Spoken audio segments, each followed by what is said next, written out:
Sir, कोई बहुत बड़े वकील साहब आपसे मिलना चाहते हैं। वार्ड बॉय गणपत ने दरवाज़ा फटाक से खोलते हुए उत्सुकता व उत्कंठा से हाँफते हुए कहा, और उसकी सांसें भी इसी कारण फूली हुई थी। मैंने हाल ही में खिड़की से देखा था कि कोई प्राथमिक स्वास्थ्य केंद्र के सामने बरगद के पेड़ के नीचे बड़ी व लग्जरी गाड़ी मर्सिडीज पार्क कर रहा था। शायद इस बड़ी गाड़ी के कारण गणपत नैसर्गिक रूप से गाड़ी में आने वाले व्यक्ति को बड़ा वकील मान रहा था। मैं समझ नहीं पा रहा था कि कोई बड़ा सा वकील मुझसे क्यों मिलना चाहता है। सामान्यतया सरकारी अस्पताल में कभी कभार नसबंदी केस बिगड़ने पर मरीज के रिश्तेदार मुआवजे के लिए कोर्ट केस करते हैं, पर उसके लिए सामान्यतः नोटिस मरीज के रिश्तेदार देने आते हैं। हेलो डॉक्टर साहब, माई सेल्फ एडवोकेट गुप्ता, और ये मेरे असिस्टेंट हैं। काले कोट वाले ड्रेस में सहज उन्होंने मेरे हाथ से हाथ मिलाते हुए कहा, बैठिए। मैंने कुर्सी की ओर इशारा करते हुए कहा, आप सोच रहे होंगे कि शहर से आप आए हुए वकील का आपसे क्या काम होगा। उन्होंने मेरे चेहरे को पढ़ते देखकर मुस्कुराकर कहा, निश्चिंत। मैंने मुस्कुराते हुए कहा, लीजिए चाय।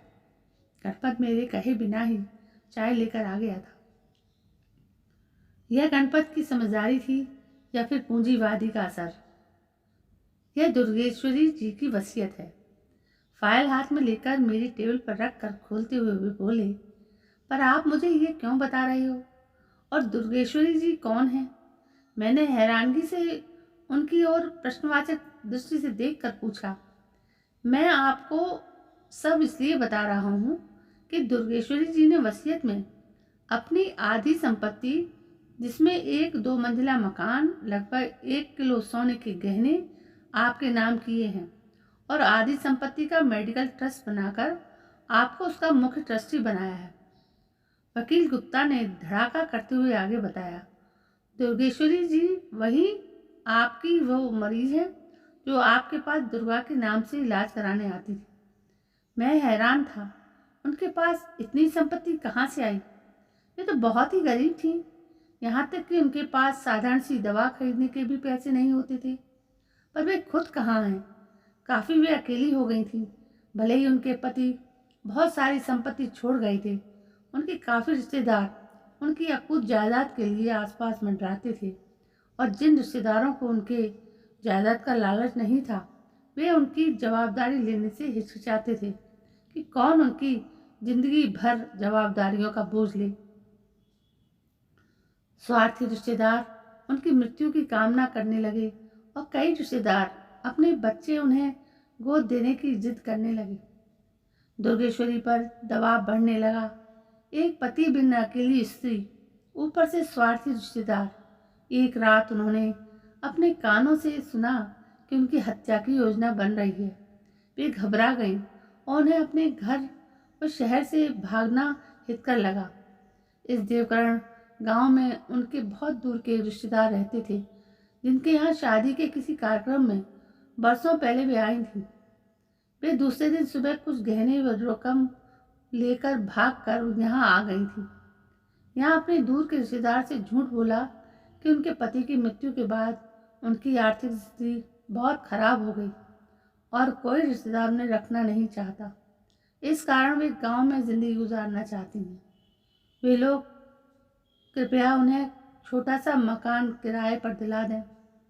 रिश्तेदार भी अपने यहाँ रखना नहीं चाहते थे। उन्होंने पुराना सा वर्षों से बंद मकान बहुत ही कम किराए पर दिलाया।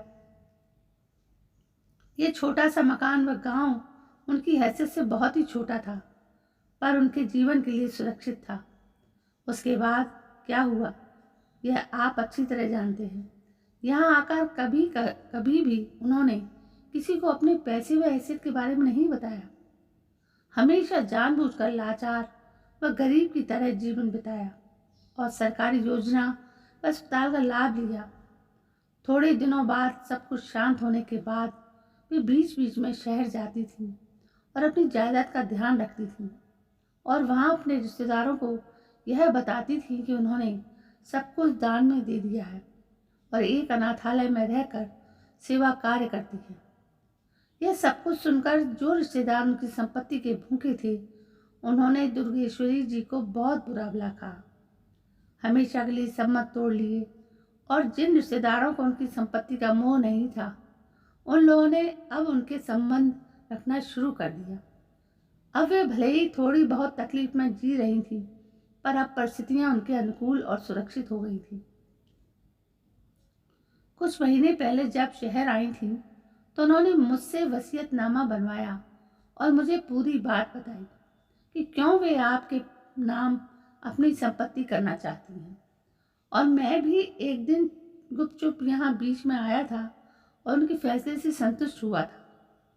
वकील गुप्ता ने उन्हें पूरी बात बताई, पर मैं अभी तक यह नहीं समझ पा रहा हूँ कि उन्होंने क्यों मुझे अपनी संपत्ति का वारिस बनाया। मैं अभी तक यह बात समझ नहीं पाया हूँ। मैं अभी तक हैरत में था। वह आप इस पत्र को पढ़कर ही समझ सकते हैं, जो आपके नाम दुर्गेश्वरी जी ने तब लिखा था जब वह मेरे पास वसीयत बनवाने आई थी। उन्होंने मुझसे कहा था कि उनके मरने के बाद यह पत्र मैं आपको दूं। वकील साहब ने सीलबंद हालत में एक लिफाफा मुझे दिया, जिस पर मेरा नाम लिखा था। आप कब आ रहे हैं कोर्ट में, ताकि प्रॉपर्टी आपके नाम हैंडओवर हो सके? वकील गुप्ता ने पूछा। जब तक मैं पत्र पढ़ ना लूं कि क्यों उन्होंने मुझे वारिसदार बनाया, तब तक मैं कैसे कुछ कह दूं। मैंने पत्र खोलकर पढ़ा। बहुत ही खूबसूरत और सलीकेदार लिखावट थी, जो कह रही थी कि वे बहुत ही पढ़ी लिखी महिला होंगी।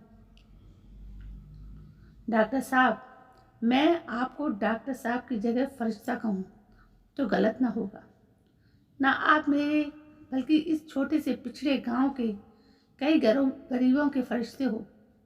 आप मेरा पत्र पढ़ रहे होंगे तब तक मैं ना सिर्फ गांव से बल्कि दुनिया से भी बहुत दूर जा चुकी होंगी कि आपकी दवा भी असर नहीं करेगी।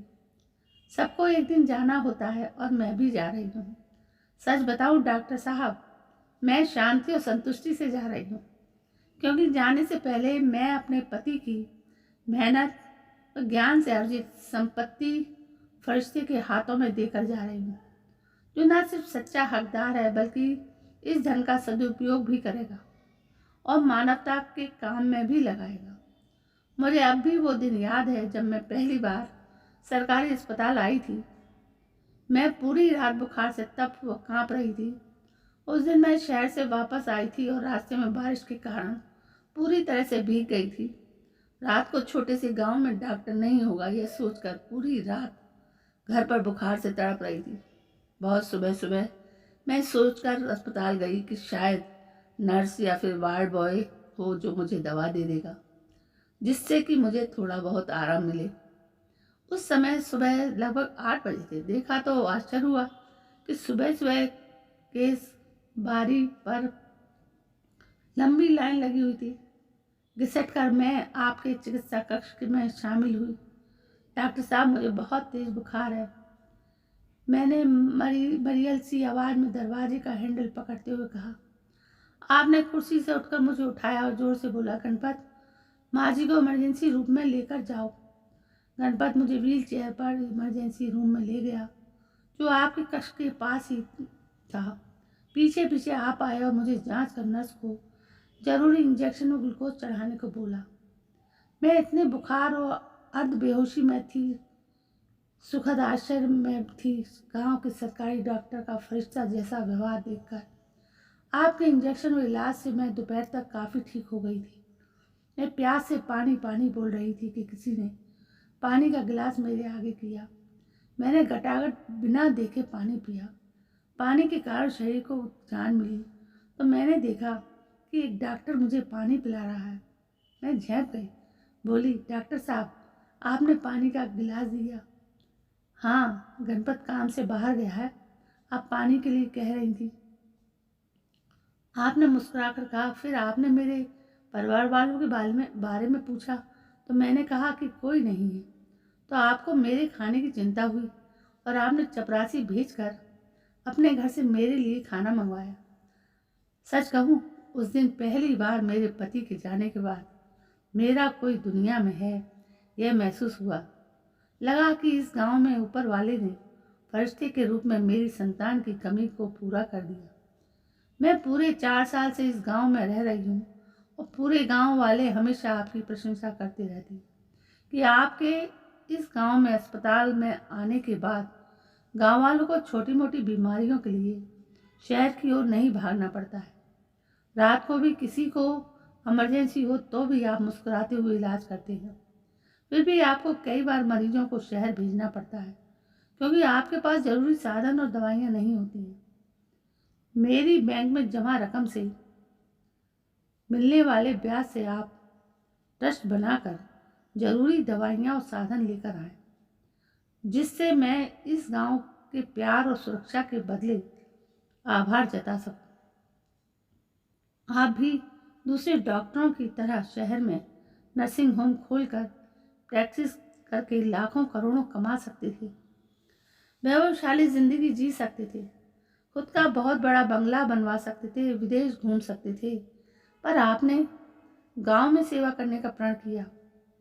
यह महान कार्य एक फरिश्ता ही कर सकता है। अभी तक मुझे मेरे पति की संपत्ति के लिए हमेशा चिंता होती कि मेरे मरने के बाद ये गलत हाथों में जाएगी, पर फरिश्ते की तरह आपकी, मेरे और पूरे गांव के निस्वार्थ भाव से की गई सेवा से मैं बहुत प्रभावित हूँ और इसलिए फीस समझकर ही मैं अपनी आधी संपत्ति आपके नाम पर करके जा रही हूँ। आपकी सबसे फेवरेट मरीज दुर्गेश्वरी। वकील साहब, आज तक किसी बड़े से बड़े डॉक्टर को इतनी फीस नहीं मिली जितनी मेरे को मिली है। पत्र पढ़कर मेरी आंखों से झरझर आंसू बहने लगे। तो दोस्तों, ये थी एक मार्मिक कहानी जो आपने सुनी। कहानी आपको कैसी लगी?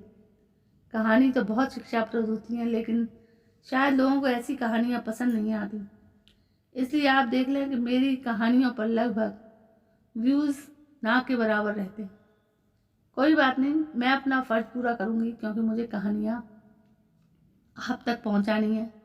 आप पढ़ें या ना पढ़ें, सुने या ना सुने। चलिए, कल मैं फिर हाजिर होती हूँ। तब तक के लिए जय हिंद, वंदे मातरम।